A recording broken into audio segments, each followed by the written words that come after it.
voulais pas qu'on pose les yeux sur moi et à la fois, je pense que je fonctionnais beaucoup au regard de l'autre. Comme je pense beaucoup de gens, je faisais des choses pour que les autres pensent que j'étais quelqu'un de bien, pensent que j'étais quelqu'un de belle, bref. Mais moi, par contre, zéro confiance en moi. Attention, je ne dis pas que toutes les rencontres sont des miroirs, mais souvent, on voit chez l'autre quelque chose qui nous appartient nous, et c'est pour ça qu'on le voit, parce que la vie a vraiment voulu qu'on le voit maintenant. Mais en réalité, c'est en étant confronté à l'autre qu'on se découvre. Bienvenue sur Ego Trip, le podcast où l'art rencontre la vie et où chaque histoire devient un miroir de qui nous sommes. À chaque épisode, je vous propose de plonger dans un extrait de film, de chanson ou de livre qui attise ma curiosité. Je partagerai avec vous mes pensées, mes réflexions pour qu'on puisse ensemble tirer des leçons de vie afin de mieux vivre et ne plus passer à côté de l'essentiel.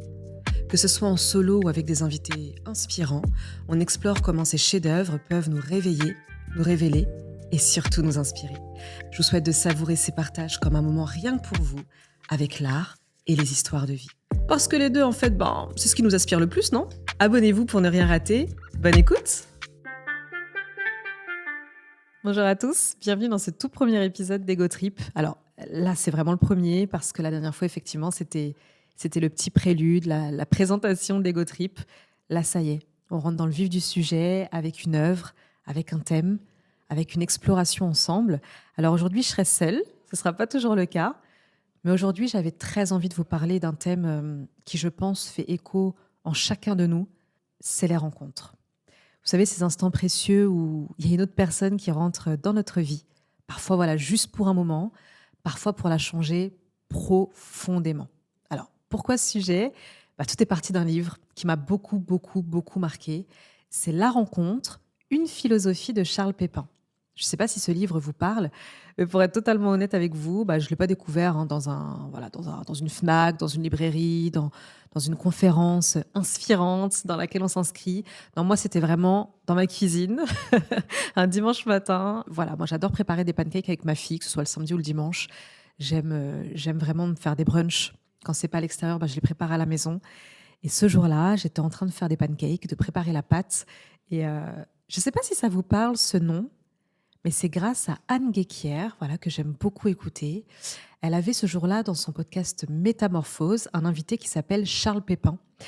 Et j'ai découvert son livre à travers cet épisode qui m'a fascinée.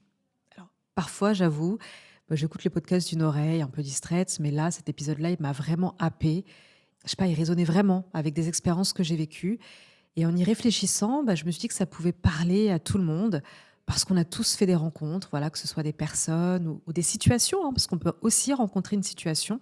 On rencontre un phénomène, on rencontre quelque chose que l'on traverse, on rencontre une personne. Et ces personnes ou ces situations, parfois, ça laisse une trace. Parfois vraiment infime, mais bien réelle, mais ça laisse une trace.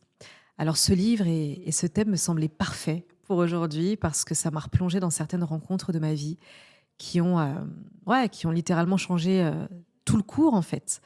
Parce que comprendre ce qu'est une rencontre, ce que ça peut provoquer, que ce soit un petit déclic ou un vrai bouleversement, c'est aussi mieux comprendre ce qui nous transforme à l'intérieur comme à l'extérieur.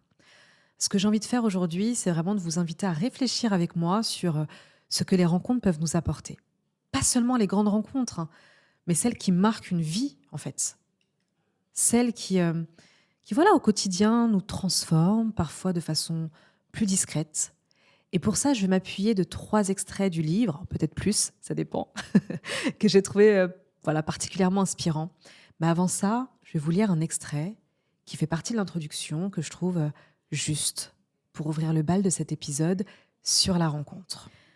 Quand on prend la mesure de l'importance des rencontres, on porte un autre regard sur les œuvres qui nous nourrissent, sur notre vie même. Nous sommes dépendants des autres. La rencontre n'est pas un agrément, une alternative accessoire. Elle nous est essentielle, en fait. Elle modèle notre personnalité. Elle est au cœur de l'aventure de notre existence. Et comme nous le verrons, elle n'a pas simplement le pouvoir de nous faire découvrir l'amour, l'amitié ou de nous conduire au succès. Elle nous révèle à nous-mêmes et nous ouvre au monde. Et c'est là la force de son mystère. J'ai besoin de l'autre, de rencontrer l'autre pour me rencontrer. Il me faut rencontrer ce qui n'est pas moi pour devenir moi. Voilà. Voilà, c'est l'extrait que je voulais vous lire et je trouve que ça parle. Aujourd'hui, je suis vraiment convaincue davantage encore que les rencontres, en fait, elles permettent vraiment plus que tout de se rencontrer soi. Et c'est sans doute pour ça que quand Charles Pépin a écrit que toute vraie rencontre est une découverte de soi, moi, ça me parle. Et je m'interroge à la fois. Parce que, ok, c'est clair, mais c'est un peu chelou quand même d'entendre ça. Alors, moi, je vous propose qu'on creuse un petit peu dans ça. Pourquoi, quand je rencontre quelqu'un, ça me fait me rencontrer plus que si je suis là, seule face à moi-même. Moi, ça me semble un peu paradoxal parce que le premier réflexe, ce serait de penser que la rencontre, ça concerne surtout l'autre. Mais en réalité, c'est en étant confronté à l'autre qu'on se découvre. Et ça, c'est pas évident à capter au premier abord. En revanche, quand on l'a capté, quand on l'a saisi, on s'ouvre beaucoup plus aux rencontres, on est beaucoup plus attentif à ce qu'elle donne, à ce qu'elle offre. Et on se rend compte finalement que c'est une sacrée piste, une sacrée clé pour se connaître un peu mieux, avoir davantage conscience de qui on est. Et tout ça, moi, ça me rappelle une rencontre que j'ai vécue. Alors, j'aurais adoré qu'elle soit là parce que c'est une sacrée nana, c'est un sacré bout de femme. Et je pense que cette rencontre, en fait, au début, elle me dérangeait parce qu'en fait, elle me mettait face à moi-même et je ne l'avais pas compris. Et je parle de Nassira. Nassira, si tu m'écoutes, tu as été cette rencontre qui m'a permis vraiment de comprendre encore plus que rencontrer l'autre permet de se rencontrer soi. Alors, Nassira, ça a été une rencontre complètement inattendue qui m'a fait voir vraiment cette facette de moi, et je dirais même ces facettes de moi que j'ignorais. Je l'ai rencontrée au sein d'un accompagnement qu'on a fait avec Dawila Salmi au cœur d'un programme qui s'appelle la SSL. Sacré programme, je pense que c'est l'une des plus belles formations que j'ai faites de ma vie, qui était à la fois bouleversante et riche, généreuse et transcendante. Et Nassira était une partenaire de groupe avec qui c'était assez conflictuel au début parce que je pense que je lui rappelais ce qu'elle est et elle me rappelait ce que je suis. Waouh! Et cette rencontre, elle a été juste explosive. On a pleuré, on a rigolé, on s'est embrouillé, on a repleuré. Et quand on s'est vu pour de vrai, on s'est pris dans les bras parce que je pense qu'on s'est sacrément aidés l'une et l'autre. Et ce genre de rencontre, ça change quelque chose, vraiment. Et ce qui était fascinant, c'est que... ce qui est fascinant, en fait, de manière générale, c'est vraiment que l'autre agit comme un miroir. Et ça, faut vraiment le comprendre. Vous voyez, quand on se regarde comme ça face à un miroir, on se voit. Mais quand on se regarde vraiment longtemps en profondeur et qu'on voit tous nos traits, nos rides, nos expressions, nos boutons, le petit duvet qu'il y a sur le visage, qu'on voit nos yeux, qu'on voit vraiment tous les reliefs de notre peau en 3D, 4D, 5D même. On voit tout. On voit ce qu'il y a dans la profondeur du regard de l'autre. On voit cette petite mimique avec la bouche, cette fossette qui se creuse. On voit tout. Plus on reste, plus on voit. Et en réalité, dans la rencontre, c'est un peu ça. L'autre nous permet de nous voir refléter en lui quelque chose qui nous appartient. L'autre, c'est vraiment un miroir. Et attention, je ne dis pas que toutes les rencontres sont des miroirs. Mais souvent, on voit chez l'autre quelque chose qui nous appartient, nous. Et c'est pour ça qu'on le voit, parce que la vie a vraiment voulu qu'on le voit maintenant. Et cet autre, dans la rencontre, il nous révèle quelque chose qu'on n'avait jamais vu en nous. C'est pas le truc qu'on sait, tu vois, c'est pas le truc qu'on sait tous les jours de notre personnalité. Tu vois, quand on dit ouais, moi je sais exactement ce que je suis, si je dois me présenter demain, je sais exactement quoi dire sur mes qualités, sur mes faiblesses, etc. Non. En fait, l'autre va révéler ce petit truc ou cette énorme chose qu'on n'avait jamais vu chez nous. Et c'est là toute la magie de la rencontre.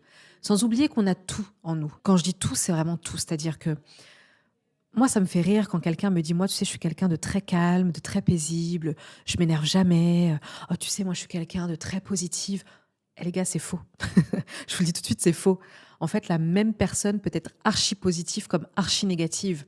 Il va y avoir un trait de sa personnalité qui va beaucoup plus ressortir quand elle est dans sa zone de confort, quand elle est entourée des gens qu'elle aime, quand elle se sent bien. Ouais, ça peut être quelqu'un de positif de manière globale. Mais la même personne, si elle est face à quelqu'un qui l'insupporte, dans une situation compliquée, dans la peur, dans les tourments, dans ce cycle de la vie là qui est un peu hard, elle peut être complètement négative. En fait, moi, je suis convaincue qu'on a tout en nous. Et que simplement, la vie et les rencontres qu'on y fait vont déplacer le curseur et ce curseur va aller vers ce trait, cette négativité, cette positivité, cette peur, cet amour, tous ces opposés et ces contraires selon ce qu'on traverse. Et ça, c'est hyper important de le comprendre parce que on a tout en nous. Et quand on le sait, on accepte que parfois on n'est pas complètement positif. On accepte que parfois on n'est pas en force, on n'est pas au mieux, on n'est pas amour, mais qu'on est dans la peur. Simplement, il faut en avoir conscience. Et je suis convaincue que c'est vraiment en fonction de ce qu'on doit explorer, en fonction de ce qu'on a à libérer et en fonction de ce que l'on a à révéler de nous. Et les rencontres, ça nous aide à ça. Alors, je vais vous confier un exercice. J'ai envie de parler de ça parce que c'est l'image qui me vient là tout de suite. Dans mes 1001 vies, comme nous tous, on a tous expérimenté plein de choses. J'étais comédienne et j'ai passé 2 merveilleuses années à pratiquer l'acting dans une école réputée à l'époque, en tout cas, qui s'appelait le Studio Pygmalion. Je ne sais pas si vous connaissez, vous le mettrez en commentaire, mais c'est une super école, vraiment. Alors par contre, c'est hyper intensif. Et alors, je vous passe les détails, mais je vous en parlerai plus en détail un jour si l'occasion s'y prête. Mais c'est une super école d'acting où vraiment, je pense que ça a été pour moi, en plus de l'école, vraiment une sacrée thérapie. Parce qu'on fait tout ce qui est lié au parcours émotionnel qu'un personnage peut traverser. On fait tout ce qui est lié au mouvement, au travail sur le corps, sur scène ou face à la caméra. On apprend à interpréter un texte, à travailler sur un personnage. Enfin, ça a été 2 années de ma vie extraordinaires. J'oublierai jamais ces 2 années. Et durant ces 2 années, on a eu un cours qui était assez particulier pour moi parce que à cette époque-là, alors c'était il y a une dizaine d'années, à cette époque-là, j'avais, je pense, un vrai problème de confiance en moi. Je me trouvais atroce, je me trouvais horrible, je me trouvais pas belle. Et puis j'avais beaucoup de mal à ce qu'un homme puisse poser les yeux sur moi. J'avais vraiment du mal avec ça. Je voulais pas qu'on pose les yeux sur moi. Et à la fois, je pense que je fonctionnais beaucoup au regard de l'autre. Comme je pense beaucoup de gens, je faisais des choses pour que les autres pensent que j'étais quelqu'un de bien, pensent que j'étais quelqu'un de belle, bref. Mais moi, par contre, zéro confiance en moi. Et il se trouve qu'à cette école d'acting, le prof, à cette époque-là, nous demande à tous de nous mettre face à face, à 2, et de se regarder. Voilà, de se regarder pendant un certain nombre de temps et de plonger l'un dans l'autre. Alors, au premier abord, on se dit ouais, « ok, facile, ok ». On se met face à face, pendant quelques secondes, on se regarde, on explose de rire, ça y est, c'est fini. Sauf que moi, je me suis retrouvée face au mec que je ne supportais pas des cours. Pour moi, c'était quelqu'un de prétentieux, de très négatif, de très renfermé, je sais pas, je supportais pas cette personne. Et en même temps, il y a un truc qui m'attirait chez ce mec-là, mais c'était pas de l'attirance physique ou autre, mais c'était une attirance mais qui m'était parfois insupportable et parfois attractive. Je sais pas comment expliquer. Et on devait jouer quelque chose ensemble, un scénario qui était hyper profond. On n'y arrivait pas. Et la prof, en fait, nous a dit, écoutez, vous allez vous mettre face à face et vous allez vous regarder dans le silence et aller chercher chez l'autre ce que vous voyez en vous et aussi aller regarder un petit peu ce que l'autre dit. Voilà, son histoire, son parcours. Regardez-vous. Alors, on s'est regardé au début, je me suis dit, bon, ça va durer 2-3 secondes, c'est pas grave, c'est vite réglé. Sauf que l'exercice a duré 2 heures. Et je peux vous assurer que ça m'a semblé une éternité. J'ai l'impression que je suis restée 3 mois et demi face à cet homme qui s'appelle Sacha. Sacha, si tu m'écoutes, je pense que tu te rappelleras de cet exercice. Et c'était ouf parce que se regarder dans le blanc des yeux, sur le coup, c'est horrible. Parce qu'au début, on se regarde et puis après, on se découvre. Et puis après, on se sent observé. Alors, on a l'impression que l'autre voit tous nos défauts. Est-ce que j'ai pas un petit truc dans le nez? Est-ce que j'ai pas des cernes? Est-ce que j'ai pas un bouton? Est-ce que j'ai pas des poils sur mon visage? Est-ce que j'ai pas un truc qui dépasse? Enfin bref. Donc, on se sent observé, c'est atroce. Parce que quand on n'a pas confiance en soi, c'est horrible de sentir un homme poser ses yeux sur soi pendant autant de temps. Et puis en même temps, moi, j'étais gênée de l'observer. Bref, je vous passe toutes les étapes, mais il y en a eu tellement. Ce serait hyper intéressant de le détailler d'ailleurs. Mais ce qu'il en ressort de l'exercice, c'est que à la fin de l'exercice, j'ai adoré Sacha. Je l'ai adoré parce que je me suis vue en lui. J'ai eu l'impression de connaître son histoire en l'observant. Sur son visage, sur sa peau, sur le grain de sa peau, sur ses sourcils, sur ses expressions, sur ses gênes, sur ses peurs, sur son assurance, sur en fait tout son faciès, toutes ses attitudes, toutes ses réactions, tout son regard et la profondeur. m'en ont dit tellement sur lui et m'en ont dit tellement sur moi. Et à la fin de l'exercice, il y a un truc qui a complètement été chamboulé. Non seulement j'avais repris un petit peu confiance en moi, mais aussi j'ai reparcouru mon histoire et j'ai compris pourquoi j'étais comme ça. J'ai compris pourquoi je manquais de certaines choses, pourquoi j'avais ça comme force, pourquoi je n'en avais pas conscience, pourquoi... Bref, c'est un exercice incroyable et je vous invite vraiment à le faire. Si un jour vous avez l'occasion, même avec quelqu'un que vous appréciez, c'est un exercice énorme. Et Sacha, après cet exercice, vraiment, je l'adorais. Voilà. Donc, exercice hyper intéressant qui confirme effectivement que l'autre est un miroir et que la rencontre vraiment génère quelque chose de beau. Alors, quand on ose aller à la rencontre de quelqu'un, on ne sait jamais vraiment sur qui on va tomber et ce qu'on va trouver. Mais par contre, on sait qu'on en ressortira changé. Et c'est ce qui va nous amener à la deuxième partie de ce podcast. J'aimerais vraiment pouvoir partager quelque chose d'hyper important. C'est un autre aspect. Alors, c'est moins agréable. C'est moins agréable que la rencontre. Mais c'est un autre point, moi, qui m'a beaucoup marqué dans ce livre. Et c'est vraiment cette idée que toute vraie rencontre implique un risque. Et c'est vrai que sur le coup, on voit un petit peu que le côté magique de la rencontre. Mais posez-vous 2 secondes là pendant que vous m'écoutez et réfléchissez à toutes les rencontres que vous avez faites. On est d'accord que toutes les rencontres qu'on a faites, qu'elles soient sentimentales, professionnelles, amicales ou autres, parfois elles sont hyper malaisantes. D'accord ? Les rencontres, parfois, ça peut impliquer un risque. Le risque de s'ouvrir, le risque de se montrer vulnérable, le risque de ne pas être compris aussi. Le risque d'être bouleversé, de voir ce qui est pour nous une certitude, parfois remise en question. Une rencontre, ça peut vraiment être déroutant. Et ça nous fait clairement sortir de notre zone de confort émotionnel. Alors, je vais même plus loin que la zone de confort, je parle vraiment de la zone de confort émotionnel. Parfois, on pense qu'on est hyper à l'aise, mais une rencontre peut nous faire chialer comme jamais on a pleuré. Elle peut parfois nous mettre dans la peur comme jamais on a eu peur. Elle peut parfois nous mettre en colère. Et ça, Vincent Cassel en parlait très bien, mais notamment dans un couple, souvent, le pire de nous ressort quand on est en couple. Et on pense que justement l'autre va faire sortir le meilleur de nous, et ça arrive quand tout se passe bien. Mais quand c'est un petit peu technique au début, ça peut être très très très inconfortable émotionnellement, et on a l'impression qu'on n'est plus nous-mêmes. Ça peut vraiment nous chambouler. Mais c'est jamais par hasard. Et même là où ça chamboule, c'est souvent pour notre bien. C'est étrange, mais la vie, je pense qu'elle montre souvent que ça se vérifie.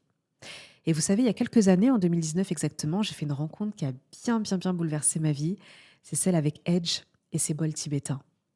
Alors, j'en ai déjà parlé plusieurs fois, mais ça me fait penser à ça quand je vous parle de rencontres bouleversantes, parce que je vais essayer d'en parler rapidement, mais je pense que c'est l'une des rencontres les plus bouleversantes de ma vie.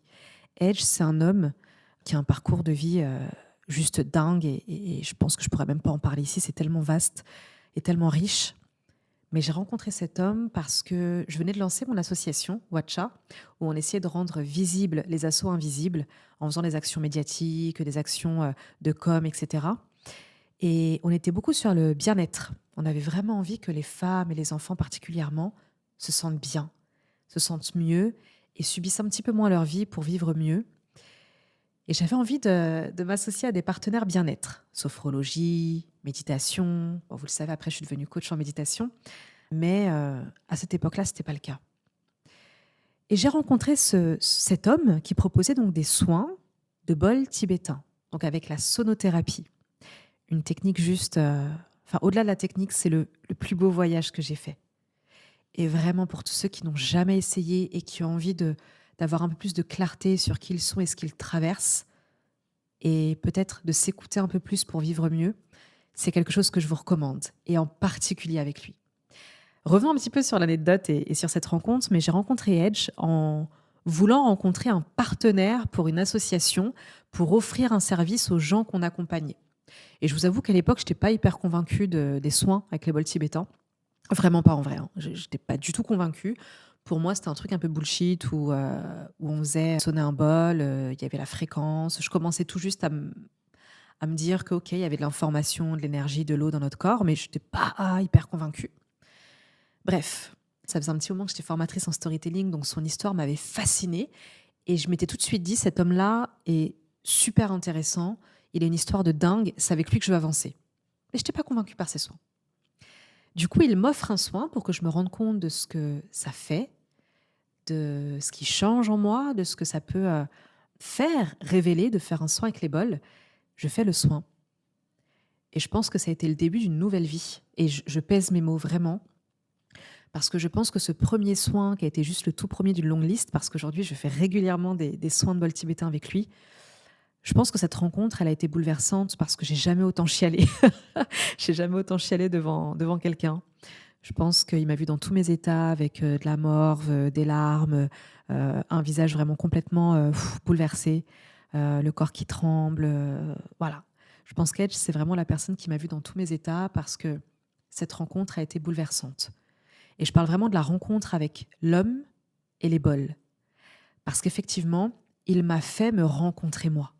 Et parfois, c'était pas facile, parce qu'il y avait des choses qui n'étaient pas top. Et il y avait des choses qui étaient sublimes, mais que j'avais du mal à accueillir. Et voilà, ce genre de rencontre, quelle qu'elle soit avec un phénomène, une situation, un homme, une femme, ça peut bouleverser. Et ce moment-là, moi, je l'ai vraiment vécu comme un saut dans l'inconnu. Et pourtant, aujourd'hui, je sais que c'était essentiel. Ça l'est tellement que j'en suis vraiment addicte. Voilà, je redemande souvent des séances de bol. Alors parfois, j'espace un peu plus les séances. Parfois, j'en boucle régulièrement. Ça dépend. Mais en tout cas, je vous mettrai son contact dans le descriptif du podcast si ça vous intéresse. Parce que c'est juste dingue. Bon, les derniers points que j'aimerais partager avec vous, ce sont les conditions d'une rencontre. Parce qu'on parle de ce que la rencontre implique, de ce qu'elle révèle, de comment se passe une rencontre, etc. Mais est-ce qu'on a vraiment parlé? Et en vrai, j'aurais peut-être même dû en parler en premier, mais j'aime bien faire à l'envers. En vrai, on ne parle pas souvent des conditions d'une rencontre. Charles Pépin, donc l'auteur du livre que j'ai choisi aujourd'hui, il explique que pour qu'une vraie rencontre ait lieu, il faut être disponible. Il faut être attentif, ouvert et accepter de suspendre nos jugements. Et il fallait que je partage ça avec vous.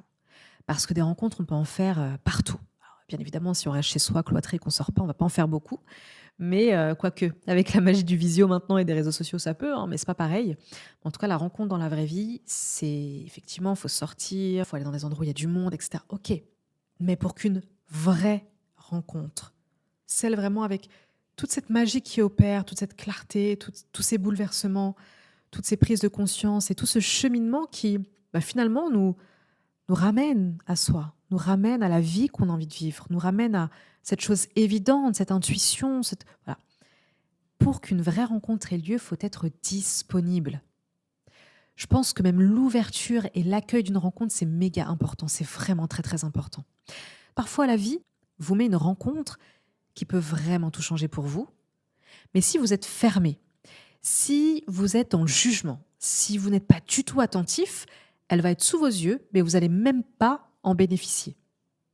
Soyez attentifs, ouverts et suspendez vos jugements. Et c'est là, je trouve que c'est un vrai défi dans nos vies modernes parce que ça va tellement vite. Voilà, malgré nous, on est tout le temps en train de juger, on se ferme rapidement.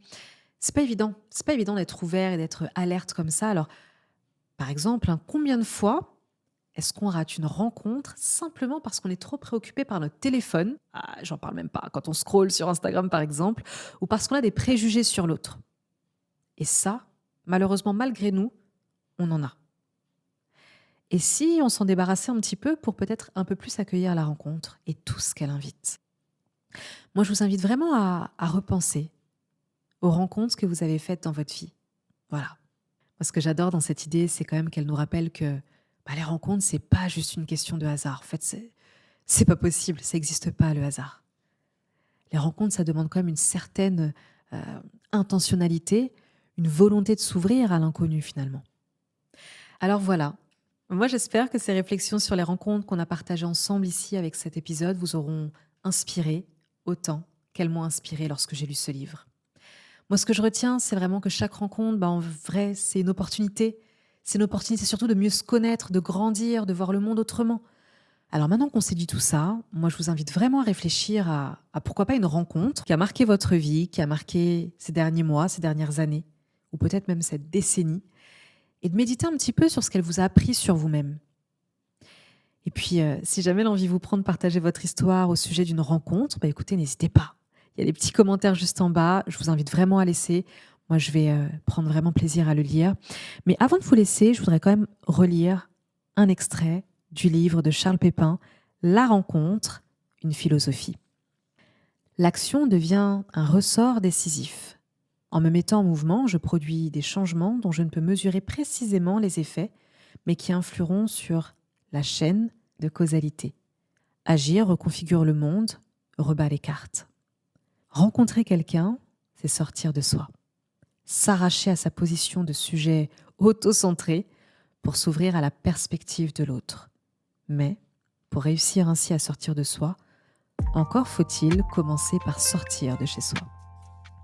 Alors si jamais l'envie vous prend de partager votre histoire au sujet d'une rencontre, d'une belle rencontre ou d'une bouleversante rencontre, écoutez, n'hésitez pas, laissez un petit commentaire, je serai ravie et je pense que les autres auditeurs aussi seront ravis de lire parce que peut-être qu'ils auront le même type de rencontre et que ça pourrait les inspirer à s'ouvrir davantage sur les prochaines qu'ils feront. Merci vraiment d'avoir partagé ce moment avec moi, prenez bien soin de vous et surtout soyez ouverts à l'inattendu. Qui sait, peut-être que la prochaine rencontre pourrait changer votre vie et je vous le souhaite, vraiment. Bon les gars, on se retrouve au prochain épisode d'Ego Trip. Je vous dis à très vite et je vous souhaite une excellente journée. À bientôt.